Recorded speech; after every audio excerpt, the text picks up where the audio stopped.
Taejun stood on the bridge of the Harmony's Reach and watched the purple planet grow larger in the viewing screen. His heart beat faster than usual. This was his first major diplomatic mission, and everything had to go perfectly. Earth needed this alliance. The Velrothi possessed medical technology that could save millions of human lives. Nervous? Jiwoo asked from beside him. His fellow diplomat smiled in that easy way of his. Jiwoo had done this before. He made everything look simple. A little, Taejun admitted. He adjusted his formal diplomatic uniform.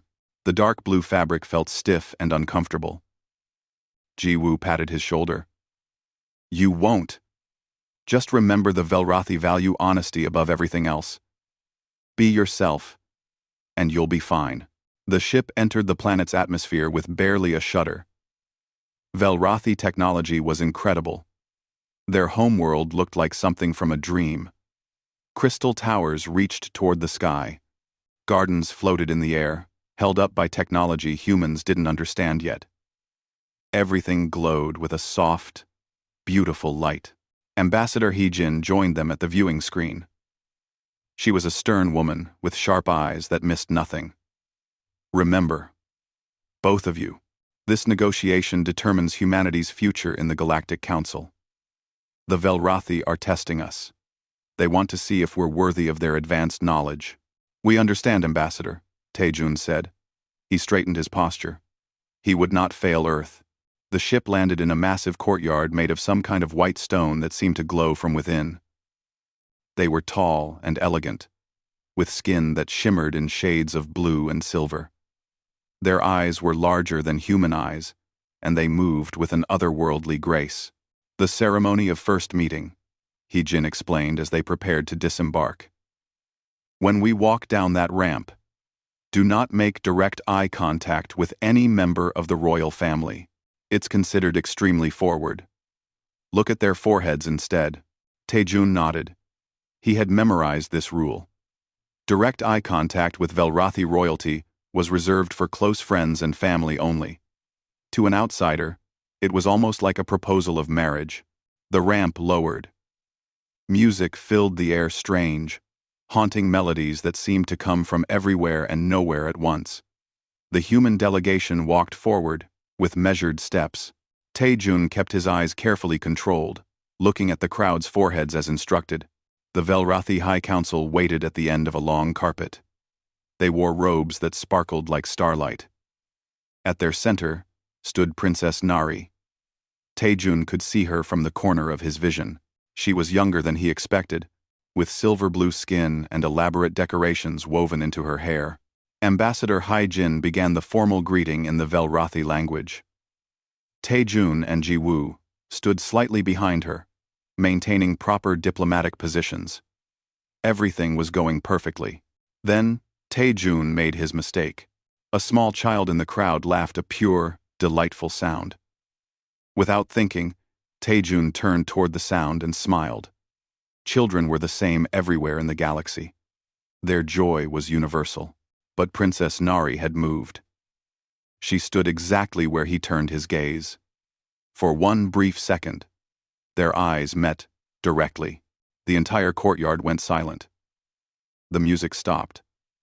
Thousands of Velrothi stared at Taejun with expressions he couldn't read. Oh no, Jiwoo whispered beside him. Princess Nari's eyes widened. Then, to Taejun's confusion, she smiled, just a small curve of her lips, but definitely a smile. She raised one elegant hand and spoke in perfect English. The law has been invoked. The High Council erupted into discussion. Their voices rose in their musical language, too fast for Taejun's translator to follow. Ambassador Heejin's face went pale. Jiwoo grabbed Taejun's arm. What law? Taejun asked.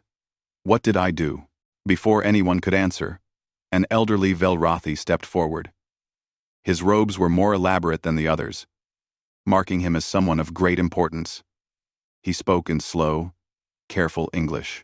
Young human, you have made eye contact with our princess during the ceremony of first meeting.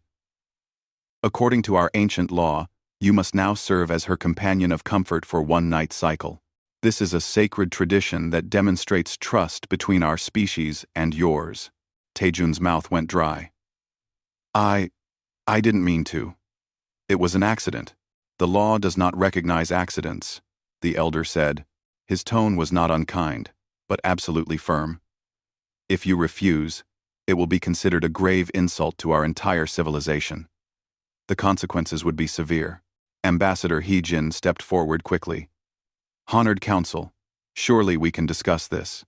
My diplomat had no intention of— Intention does not matter, another council member interrupted. The law is clear. It has been part of our culture for 10,000 years. We cannot change it for anyone. Taejun looked at Princess Nari. She watched him with those large, luminous eyes. He couldn't tell what she was thinking. Was she angry? Amused? Afraid? Jiwoo leaned close and whispered urgently. Taejun, I studied this law during the flight. Companion of comfort sounds simple. But it's not. The Velrathi have tried this with other species 7 times. Every single one failed. The ritual involves intense emotional and psychological challenges. Their empathic abilities make it overwhelming for most aliens. What happens if I fail? Taejun asked quietly. Best case? Humanity loses this alliance and the medical technology. Worst case? We become a laughingstock in the Galactic Council. No one will take us seriously. For generations, Ambassador Hee-jin was still arguing with the High Council, but Taejun could see it was useless. The Velrathi were not going to change their minds. This was their world. Their laws. Their traditions. Humanity was the newcomer here. The outsider. The species that had to prove itself worthy. Taejun thought about his brother. About the illness that had taken him 5 years ago. About the millions of humans who suffered from diseases the Velrathi could cure with their advanced medicine. About Earth's place in the galaxy, still fragile and uncertain. He stepped forward, cutting off Ambassador Hee-jin's protests. I accept, he said clearly. His voice didn't shake. I will serve as Princess Nari's companion of comfort. I will complete the ritual, to the best of my ability. The High Council looked surprised. Princess Nari's smile grew just a fraction wider. The elderly Velrathi bowed his head. You have courage, young human. The ritual will begin at sunset. You have until then to prepare yourself. I suggest you use the time wisely. The night ahead will test you in ways you cannot imagine. As the crowd began to disperse, Taejun caught one more glimpse of Princess Nari. She was watching him with an expression of curiosity. For just a moment, he thought he saw something else in her eyes. Hope, maybe. Or loneliness. Jiwoo grabbed his arm again. Come on. We have 6 hours to teach you everything about Velrathi emotional rituals. We're going to need every minute. As they hurried back to the ship, Taejun realized his life had just changed completely. Sunset was coming. And with it, a test that could determine the future of humanity among the stars. The library aboard the Harmony's Reach had never felt so small. Taejun sat surrounded by holographic displays showing information about Princess Nari and Velrathi culture. Jiwoo paced back and forth, throwing facts at him as fast as he could speak. Princess Nari is 247 years old, Jiwoo said, reading from his tablet. Which makes her very young, by Velrathi standards. She's considered rebellious. She questions traditions that her people have followed for millennia.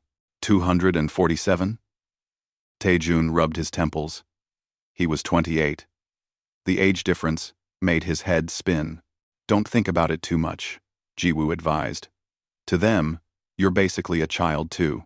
Humans live such short lives compared to most Galactic Council species. He swiped to another file. Here's the important part. 7 times before, alien diplomats have been chosen as companions of comfort. All 7 failed within 3 hours. The longest anyone lasted was 4 hours and 12 minutes. What happened to them? Emotional breakdown, mostly. The Velrathi are empaths, Taejun. When Princess Nari shares her feelings with you, you'll actually feel them. When you share yours, she'll feel them too. It's overwhelming. Most species can't handle that level of emotional intensity. Taejun leaned back in his chair. And the ritual lasts all night? That's at least 10 hours. 12, actually. Velrothi night cycles are longer than Earth's. Ji-woo stopped pacing and looked at his friend seriously. Taejun, you can still refuse. Yes. It would damage Earth's reputation. Yes. We'd probably lose the alliance. But asking you to do this isn't fair. This isn't what you signed up for. What choice do I have? Taejun asked. He thought about his brother again, about the medicine that could have saved him. If I refuse, people die. Millions of people who could be cured with Velrothi technology. I can't let that happen because I'm scared. Ambassador Heejin entered the library. Her expression was grave. I just finished speaking with Earth Command. They're leaving the decision to you, Taejun. But they want you to know the entire planet is watching. This has become news across the galaxy. Humanity's newest diplomat, challenged by an ancient alien ritual. No pressure, Taejun muttered. Heijin sat down across from him. I won't lie to you. This is dangerous. Not physically, but mentally and emotionally. The Velrothi rituals are designed to break down barriers between people. They believe true understanding comes from complete vulnerability. Most aliens find it terrifying. What exactly will I have to do? The ritual has several parts, Ji-woo explained, pulling up a new display. It starts with the trial of mirrors. You and the princess sit facing each other and share your deepest regret, while maintaining constant eye contact. Her empathic abilities will be fully active. You'll feel her pain, and she'll feel yours. Taejun's stomach tightened. His deepest regret. He knew exactly what that was.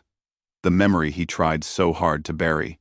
After that comes the calligraphy of emotions, Ji-woo continued. It's a Velrothi art form. You paint your feelings using special ink and brushes. The paintings are supposed to reveal your true emotional state. Then there's the philosophical debate.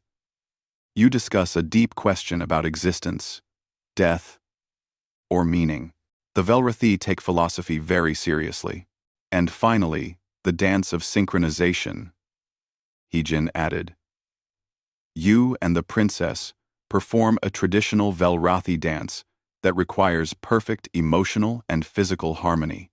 If you can complete all 4 parts before sunrise, the ritual succeeds. If... Taejun noticed her word choice. When... Heijin corrected herself.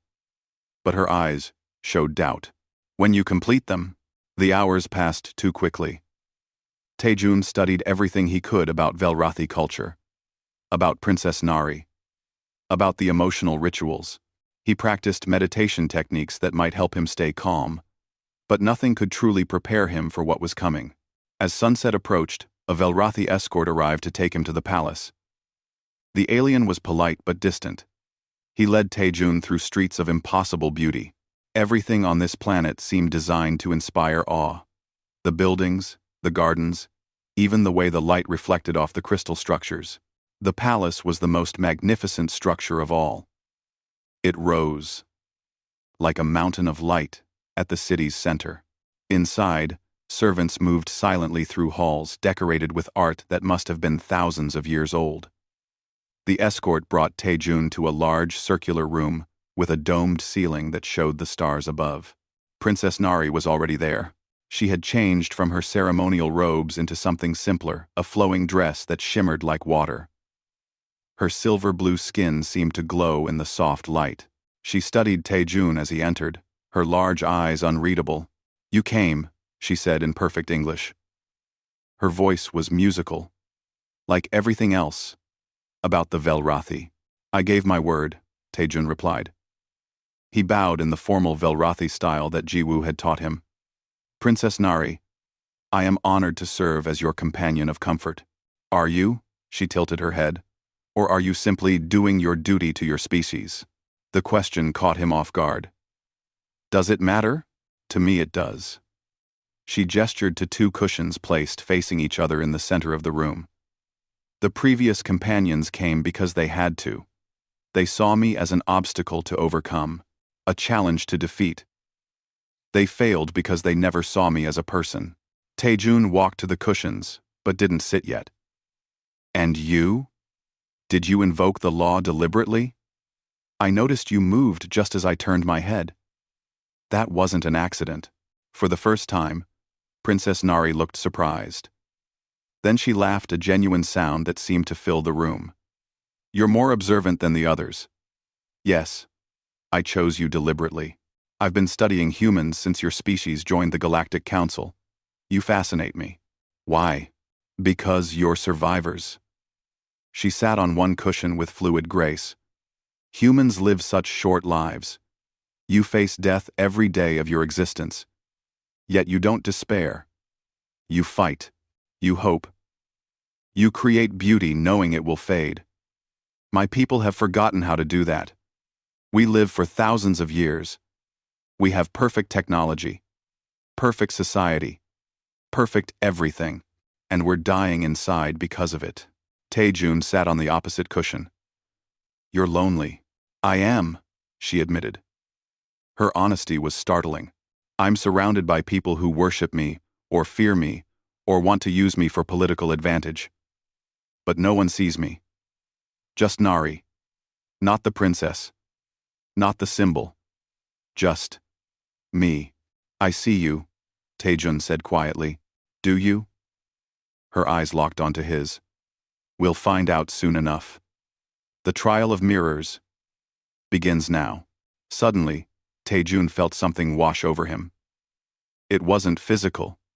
It was like a door opening in his mind. Emotions flooded in, not his own. Loneliness. Frustration. Sadness. Hope.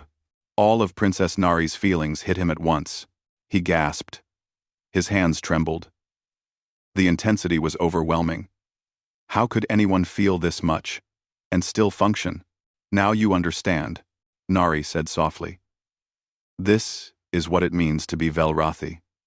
We feel everything deeply, every moment of every day. And now, you must share your deepest regret with me, while I share mine with you. Taejun's breathing quickened. He wanted to look away, wanted to run, but he thought about his brother, about Earth, about all the humans counting on him. He forced himself to maintain eye contact.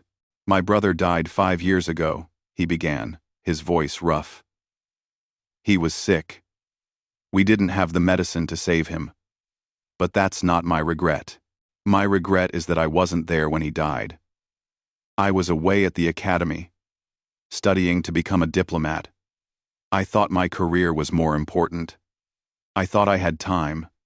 I was wrong. The pain of that memory washed over him fresh and raw. And through their connection, he felt Nari's response, not pity, but understanding. Shared grief. My father died 200 years ago, Nari said. Tears glimmered in her eyes. He was the only person who truly understood me. He encouraged my questions, my rebellious nature. When he was gone, I became trapped by tradition and expectations. My regret is that I never told him how much he meant to me. I was young and stupid and thought I had all the time in the world. They sat in silence, sharing their pain through the empathic connection. Taejun felt tears on his own cheeks. But he didn't look away. Neither did Nari. You're still here, she whispered, wonder in her voice. You're not running. I promised to stay the night, Taejun replied. And unlike those other aliens, I actually want to know you. Not the princess. Just Nari. For the first time in centuries, Princess Nari felt truly seen, and Taejun realized that maybe, just maybe, he could actually do this. The trial of mirrors lasted 2 hours.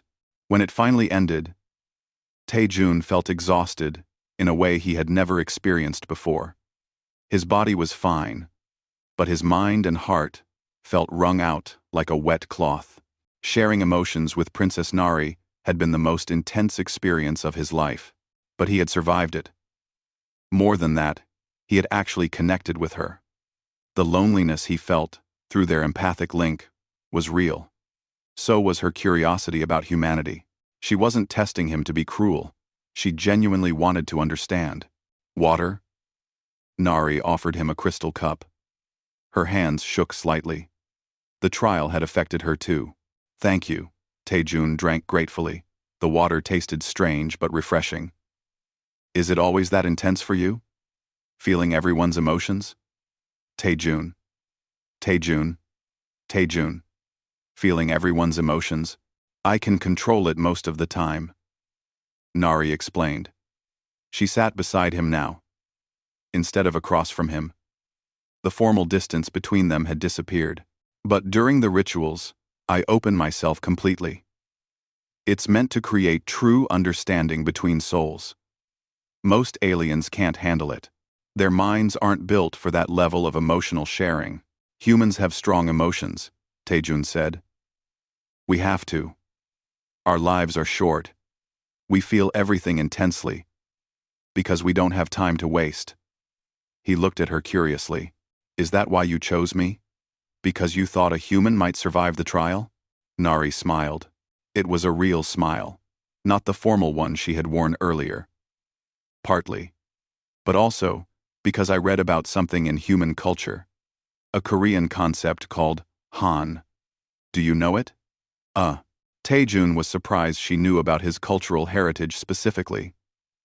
Han is complicated. It's a kind of collective sadness. The grief of a people who have suffered, but endured. It's painful, but it's also beautiful in a way. It connects us to our history, and to each other. That's what my people have lost, Nari said softly. Connection through shared struggle. We've lived in comfort for so long that we've forgotten how to truly feel. When I read about Han, I understood what was missing from Velrathi culture. Humans remember pain. You carry it with you, and somehow that makes you stronger, not weaker. They sat in comfortable silence for a moment. Then Nari stood and gestured to another part of the room. Come. We have 3 more rituals to complete before sunrise. Next is the calligraphy of emotions. The calligraphy area was set up like an art studio. Brushes of various sizes lay beside pots of ink that glowed with inner light. Large sheets of paper waited on low tables. Nari handed Taejun a brush. The ink responds to emotional energy, she explained. When you paint, it will change colors based on what you're feeling. The goal isn't to create something beautiful. It's to be honest about your emotions. Taejun had never been much of an artist. But as he dipped the brush in the glowing ink and touched it to paper, something strange happened. The ink flowed easily, creating patterns he didn't consciously plan. Colors bloomed across the page, blues and grays, and sudden bursts of gold. He painted his brother, his grief, his determination to honor that loss by helping others. The artwork wasn't technically good, but it was honest. When he finished, he looked over at Nari's painting. She had created something that looked like a cage made of silver light. Inside it, a small figure reached toward stars it could never touch. The loneliness in the image made Taejun's chest hurt. This is how I feel every day, Nari said quietly. Trapped by expectations, by traditions, by my own people's worship. They put me on a pedestal so high that I can't reach anyone real anymore. Except tonight, Taejun said. Except tonight. She studied his painting.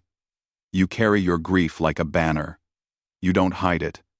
You let it make you stronger. I wish I could do that. You can, Taejun told her.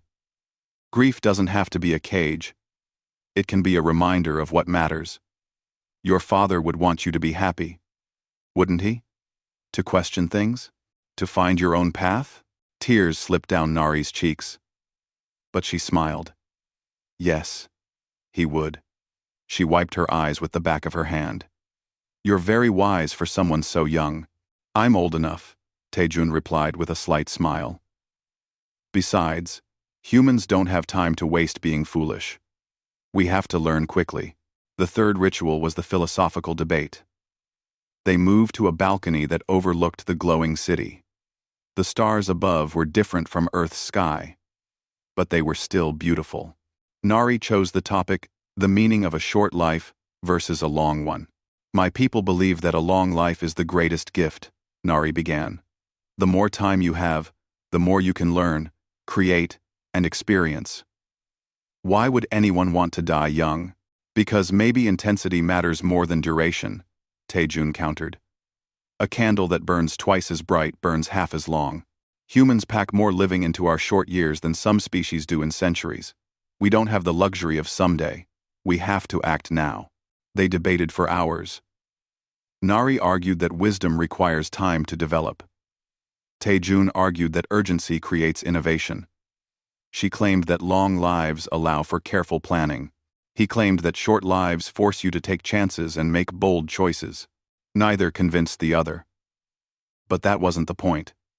The point was understanding a different perspective. By the end, Taejun understood why the Velrathi valued their long lives. And Nari understood why humans burned so brightly in their brief time. You make me want to live more urgently, Nari admitted. Even with thousands of years ahead of me, I've been wasting time. Waiting for change, instead of making it happen. And you make me want to think longer term, Taejun replied. Humans are often too impulsive. We could benefit from some Velrathi patience and planning. Perhaps we need both, Nari suggested. The wisdom of age and the energy of youth. The long view and the urgent moment. Perhaps we do, Taejun agreed. The final ritual was the dance of synchronization. This was the part that had defeated most of the previous companions. The dance required perfect harmony between partners, not just physical movement, but emotional synchronization as well. I should warn you, Nari said, as she showed him the basic steps. This dance is how Velrathi couples bond. It's intimate in a way that goes beyond physical touch. When we dance, our empathic connection will deepen. You'll feel what I feel, in real time. I'll feel what you feel. We have to move, as one. I'm not a very good dancer, Taejun admitted. That doesn't matter. It's not about skill. It's about trust. She took his hands. Do you trust me, Taejun? He looked into her large, luminous eyes. He thought about everything they had shared tonight. The pain, the honesty, the understanding that had grown between them. Yes, he said simply. I trust you. Music began to play that same haunting melody from the ceremony earlier. But now, it sounded different. More personal. More meaningful. Nari began to move, and Taejun followed. At first he was clumsy, thinking too much about the steps. But then he let go of trying to control everything, and just felt. Through their empathic connection, he sensed Nari's movements before she made them. She sensed his. They flowed together like water, like light, like two parts of a single whole. Taejun had never experienced anything like it. It was beautiful and terrifying, and completely overwhelming. He felt Nari's joy, her surprise, her growing hope, and she felt his determination, his compassion, his strength. The dance lasted 30 minutes, though it felt like both seconds and hours. When the music finally stopped, they stood, holding each other's hands, both breathing hard. You did it, Nari whispered. Her eyes were wide with wonder. You completed all 4 rituals. No one has ever. Taejun, do you understand what this means? Before he could answer, the doors to the balcony burst open. 3 members of the High Council stood there, their expressions severe. This ritual has gone too far, the eldest one declared. Princess, you will end this now. The human has passed the test. That is sufficient. The test isn't over until sunrise, Nari said firmly. And I invoke my right as princess to continue without interruption. It's in the sacred law. The law was not meant for this. Another council member protested. You're becoming too attached to this human. It's inappropriate. It's dangerous. Taejun felt anger rise in his chest. They were treating Nari like property, like she didn't have the right to choose her own connections. He stepped forward, placing himself slightly in front of her. With respect, honored counsel, he said, keeping his voice level despite his anger. Princess Nari has broken no laws. Neither have I. We're following your traditions exactly as they were written. If that makes you uncomfortable, perhaps the problem isn't with us. The council members stared at him in shock. No one spoke to them like that. But Taejun was human, and humans didn't bow to unreasonable authority. Not anymore. Not ever again. The eldest council member's expression darkened. You dare. He dares to treat me like a person. Nari interrupted. Which is more than any of you have done in 200 years. Now leave us. By your own sacred law, the ritual cannot be interrupted. Or are you planning to break your own traditions? The council members looked at each other uncertainly. Finally, they left, but their expressions promised trouble to come. Taejun turned to Nari. I just made powerful enemies, didn't I? We both did, Nari said, but she was smiling. Thank you for standing up for me. Always, Taejun promised. And he meant it. Sunrise came gently to the Velrathi homeworld. The sky turned shades of purple and gold as the planet's twin suns rose above the horizon. Taejun and Nari watched it together from the balcony, still connected through their empathic link, though less intensely now. It's beautiful, Taejun said. It is, Nari agreed. But she wasn't looking at the sunrise. She was looking at him. Taejun, do you know what you've accomplished? In 3,000 years of Velrathi history, only 12 aliens have completed the companion ritual. You're the first in over 600 years. I just tried to be honest, Taejun said. He felt exhausted, but also strangely energized. The night had changed him in ways he didn't fully understand yet. For most aliens, it is, Nari replied. They come to us expecting ancient wisdom and superior culture. They want to take something from us, technology, knowledge, status, but you came wanting to give something. Understanding. Connection. Yourself. She reached out and took his hand. I don't want this night to be the end of our friendship. Neither do I, Taejun said honestly. Then come back to the palace this afternoon.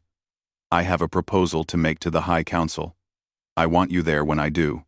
Before Taejun could ask what she meant, Ambassador He-jin and Ji-woo arrived with a Velrathi escort. Both of them looked stunned. You did it, Ji-woo said, shaking his head in disbelief. You actually completed the entire ritual. Taejun, you're famous. The whole galaxy is talking about this, the human who succeeded where everyone else failed. I didn't do it to be famous, Taejun protested. I know, He-jin said. But fame is what you've got now, which means things are about to get complicated.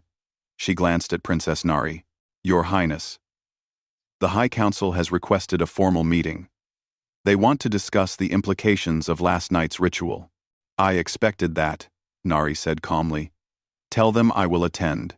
And I want Taejun present as well. The council meeting took place in an enormous chamber at the heart of the palace. The room was circular, with a domed ceiling that showed the stars even in daylight. 12 council members sat in elevated seats, looking down at the floor where Taejun and Nari stood. Ambassador He-jin and several other diplomats watched from the sides. The eldest council member spoke first. His name was Vexthar, and he clearly didn't like what had happened.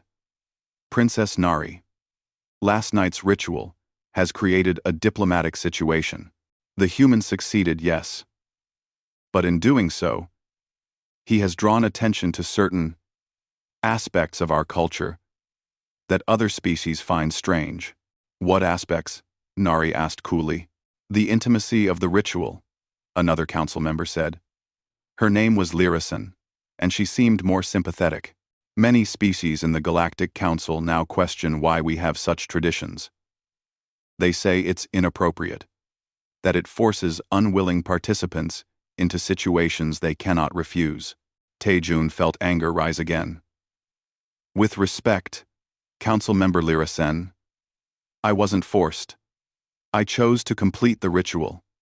And it wasn't inappropriate. It was one of the most meaningful experiences of my life. Vexthar's eyes narrowed. The human speaks out of turn. The human has a name, Nari said sharply. And he has every right to speak. He's the one who completed a ritual that your own people designed. If you have complaints, perhaps you should examine your own traditions. Which brings us to our proposal, Vexthar said. We believe it's time to end the companion ritual entirely. It's antiquated. It causes problems. And as last night proved, it can lead to inappropriate attachments between our princess and outsiders. The other council members murmured agreement. Taejun felt Nari tense beside him. Through their lingering, empathic connection, he sensed her frustration and sadness. They were trying to erase what she and Taejun had shared, to pretend it didn't matter. I have a counter-proposal, Nari announced. Her voice rang through the chamber with authority.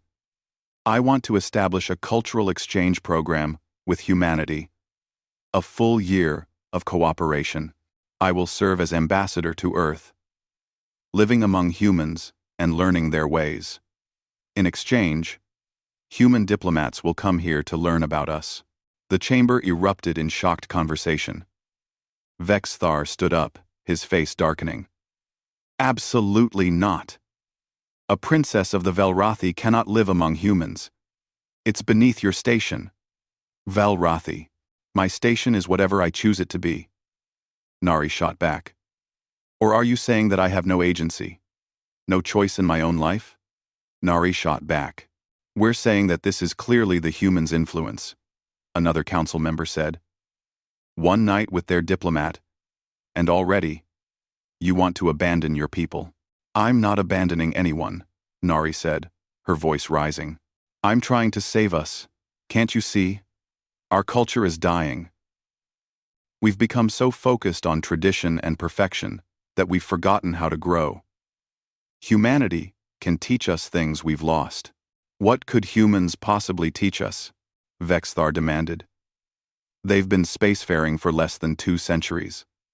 They have primitive technology, short lives, constant conflict. They're barely civilized. Taejun had heard enough. He stepped forward, and this time his voice carried the steel of someone who had nothing left to lose.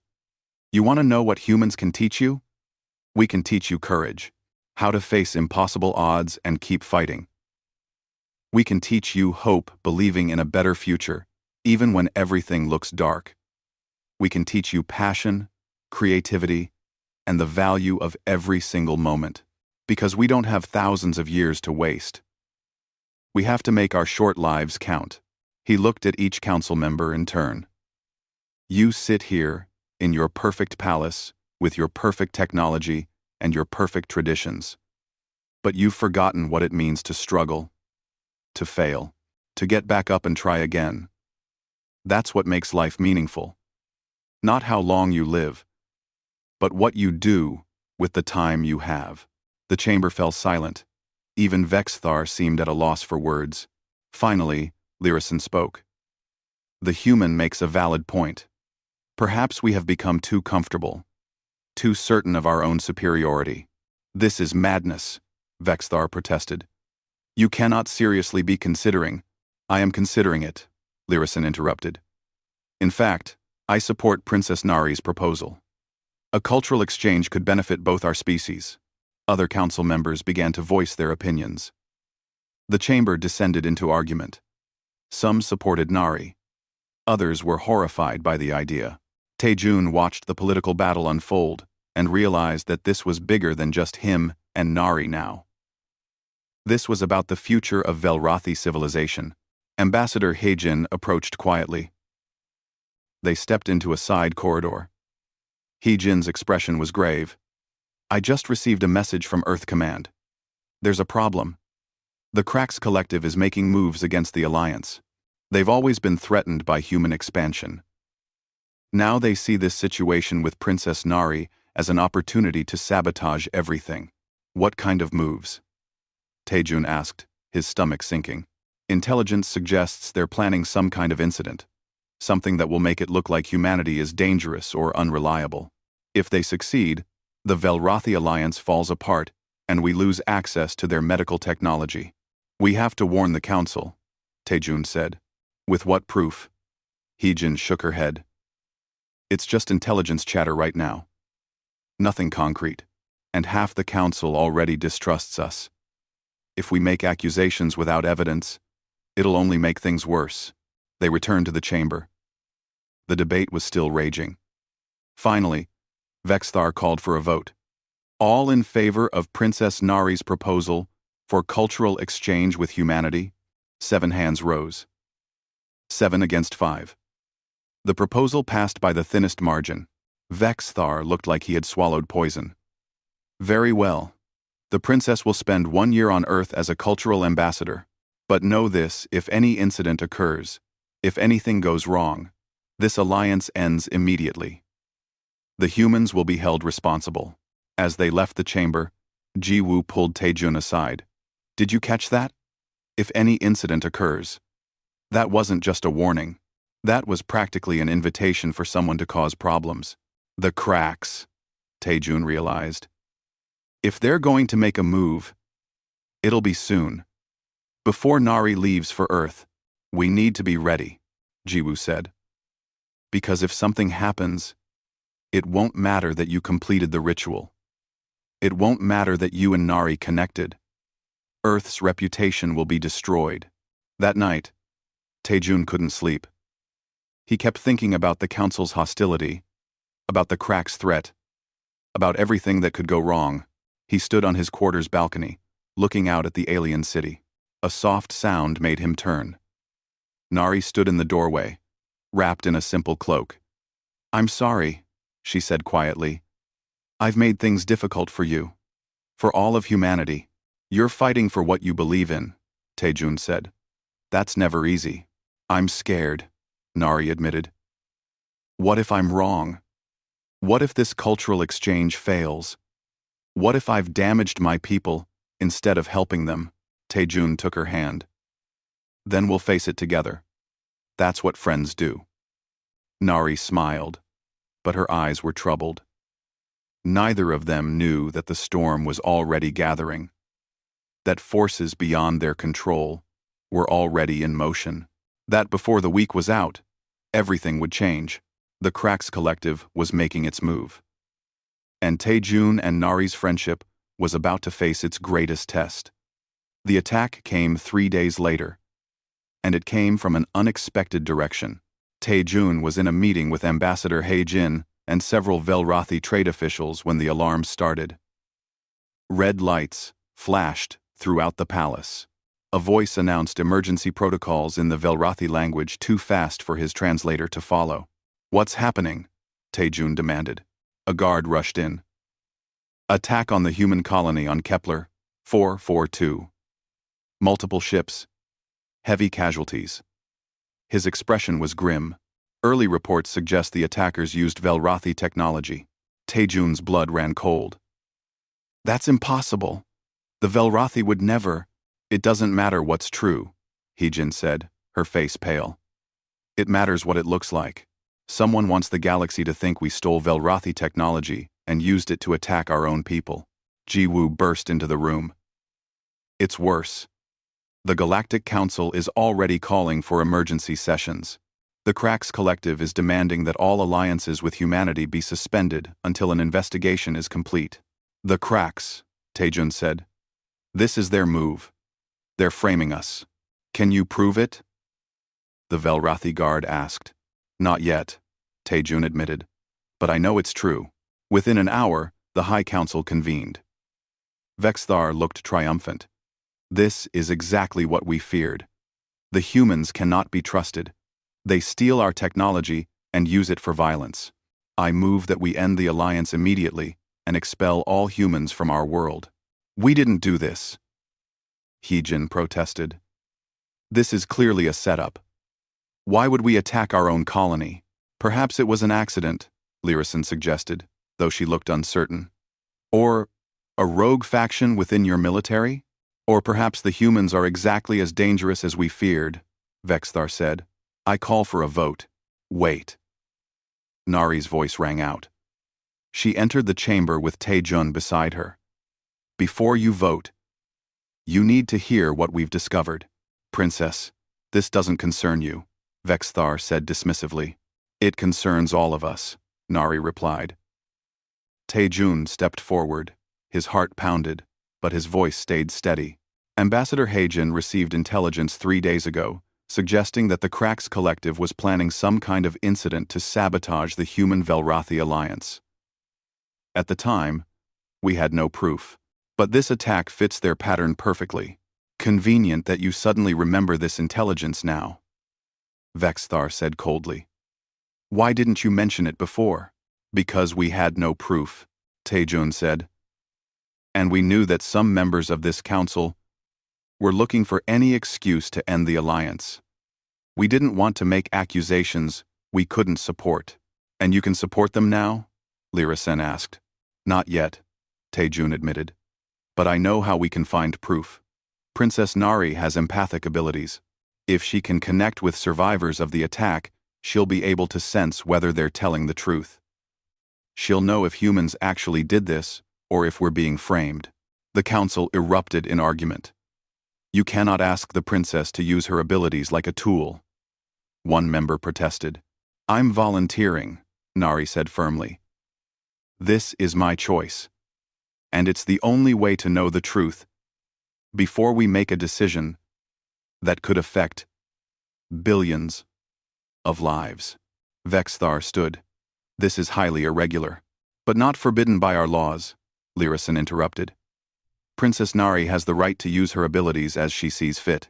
The vote was close, but Nari won permission to investigate. Within hours, she and Taejun were on a ship heading to the attacked colony. Ambassador Hyejin and Jiwoo came with them, along with a team of Velrathi observers, to ensure everything was documented properly. The colony on Kepler 442 was a disaster zone. Buildings were damaged, fires still burned in some areas, and the injured were everywhere. Taejun felt sick, looking at the destruction. These were his people. Human families who had come to this distant world hoping for a better life. Nari moved among the survivors, using her empathic abilities to sense their emotions and memories. Taejun watched her work, impressed by her focus and compassion. She didn't just scan for information, she comforted each person, sharing their grief and fear through her connection. After 2 hours, she returned to the command center, where Taejun and the others waited. Her face was pale, but certain. It wasn't humans, she said. The survivors all felt the same thing: confusion. They didn't understand why they were being attacked, and the weapons signatures were wrong. Velrathi technology makes a specific kind of energy discharge that affects empathic species in a particular way. What hit this colony was designed to look like Velrathi weapons, but felt different. That's not proof, one of the Velrathi observers said. Feelings aren't evidence. Maybe not in a court, Taejun said. But it's enough to keep investigating. Jiwoo, can you analyze the weapons signatures? Find out exactly what hit this colony? Jiwoo was already working at a computer terminal. His fingers flew over the controls. Give me an hour. If there are differences between real Velrathi weapons and what was used here, I'll find them. End quote. I'll find them. Also Tensure. While they waited, Taejun helped with rescue efforts. He pulled people from collapsed buildings, administered basic medical aid, and did whatever he could to help. Nari worked beside him. At one point, as they were lifting debris off a trapped child, Taejun caught her eye. You didn't have to come here, he said. This is dangerous. You're a princess. I'm your friend. Nari replied. And these people are suffering because someone wants to destroy what we've built. I won't let that happen without a fight. End one. 35. I won't let that happen without a fight. End one. I won't let that happen without a fight. Ji Woo emerged from the command center, looking excited and angry. I found it. The weapons used here are modified Velrothi designs, but the power signatures are all wrong. They're actually Crack's weapons with Velrothi cosmetic features.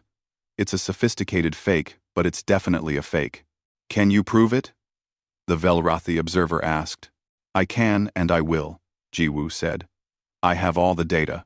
The Galactic Council won't be able to deny this, but proving the truth wasn't going to be enough. As they prepared to leave the colony, another alarm sounded. 3 Crack's warships appeared on the edge of the system. They were coming in fast. They're going to finish what they started, Heejin said grimly. Destroy the colony completely and blame it on continued human-Velrothi conflict. We have to stop them, Taejun said. He looked at the Velrothi observers. Can you call for reinforcements? They won't arrive in time, the observer said. The nearest Velrothi fleet is 3 hours away. Then we buy them 3 hours, Taejun said. He turned to Heijin. Ambassador, we have defense satellites, right? From when the colony was first established? Taejun 17. Taejun 17. Yes, but they're outdated, barely functional. They won't stop Crack's warships. They don't have to stop them, Taejun said, his mind racing. They just have to slow them down, make them work for it. 3 hours. That's all we need. What followed was the longest 3 hours of Taejun's life. He coordinated the colony's meager defenses from the command center. The old satellites fired on the approaching Crack's ships with weapons that were decades out of date. The Cracks barely slowed down, but Taejun had learned tactics during the frontier wars. He used guerrilla strategies, hit and run attacks, feints, anything to confuse and delay the enemy. He used the asteroids in the system as cover. He fired the satellites in unexpected patterns. He made the Cracks work for every meter they advanced. And all the while, Nari was beside him. She used her empathic abilities to sense the intentions of the Cracks' commanders, predicting their moves before they made them. Together, they formed a team that the Cracks hadn't expected. They're preparing for final assault, Nari warned. All 3 ships are targeting the colony's main habitat. How long until the Velrothi fleet arrives? Taejun asked. 12 minutes. The observer replied. We can't last 12 minutes, Heejin said. We're out of functioning satellites. Taejun looked at the tactical display. He saw the 3 Cracks warships closing in. He saw the defenseless colony below. He saw thousands of humans who would die if he failed, and he made a decision that would define the rest of his life. Ji Woo, can you broadcast my voice to all Crack ships? Yes, but why? Just do it. Taejun ordered.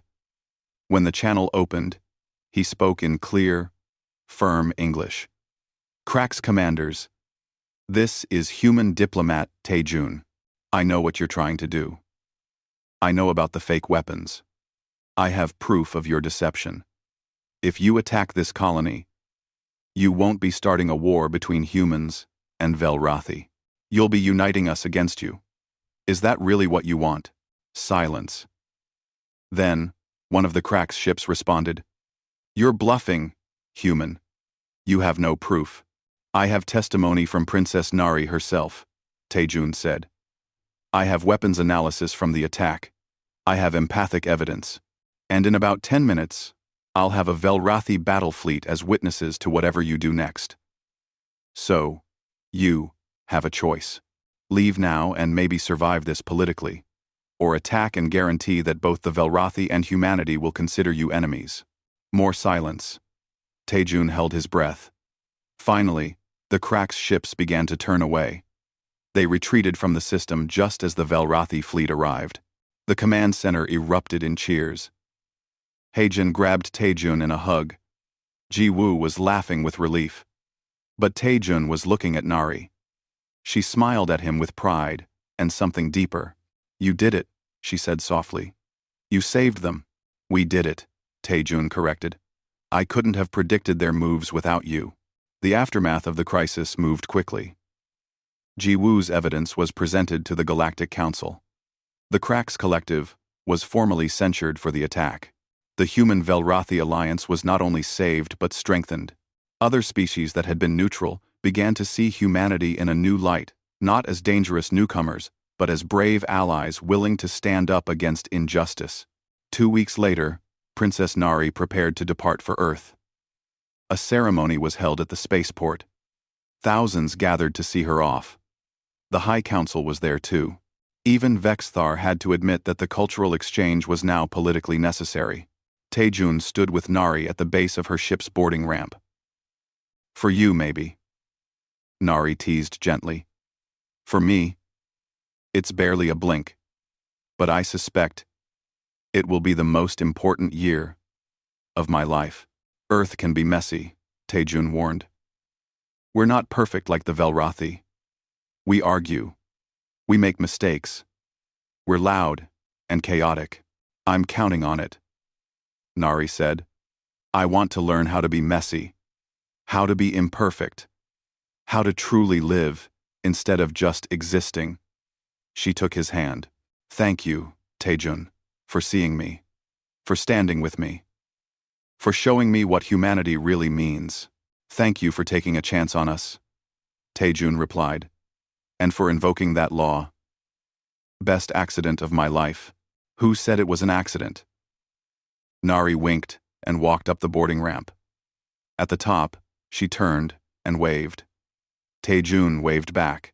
As her ship lifted into the purple sky, Ambassador Hyejin approached. She handed Taejun a data pad. "New orders from Earth Command. The Galactic Council wants more human diplomats. Specifically, they want diplomats who understand that strength isn't just about weapons and power. It's about courage, compassion, and the willingness to stand up for what's right. They want more people like Taejun," Jiwoo said with a grin. "You're famous, my friend. The human who pleased the princess and saved the alliance. They're writing songs about you." Taejun groaned. "Please tell me you're joking." "I'm not. There are already 3 versions circulating on the Galactic Network." Despite his embarrassment, Taejun smiled. He watched Nari's ship disappear into the clouds. He thought about his brother, about all the humans who would now receive Velrathi medical treatment, about the alliance that would save countless lives, about the friendship he'd built with an alien princess who just wanted to be seen as a person. Humans had joined the Galactic Council as uncertain newcomers. But now, after everything that had happened, the galaxy was beginning to understand something important. Humanity wasn't just another species. They were survivors, fighters, dreamers, people who faced impossible odds with courage and refused to give up. The galaxy had underestimated humans. And that, Taejun thought, as he headed back to the embassy ship, was the mistake other species kept making. When you underestimated humanity, you had already lost. His communicator buzzed. A message from Nari, already in orbit. "Thank you for showing me what it means to be brave. Earth won't know what hit it." Taejun laughed and typed back. "That's what I'm afraid of. Try not to revolutionize our entire planet in 1 year." "No promises," came the reply. And as Taejun looked up at the alien sky one last time, he felt something he hadn't felt in years. Hope. Real. Genuine hope for humanity's future among the stars. The adventure was just beginning.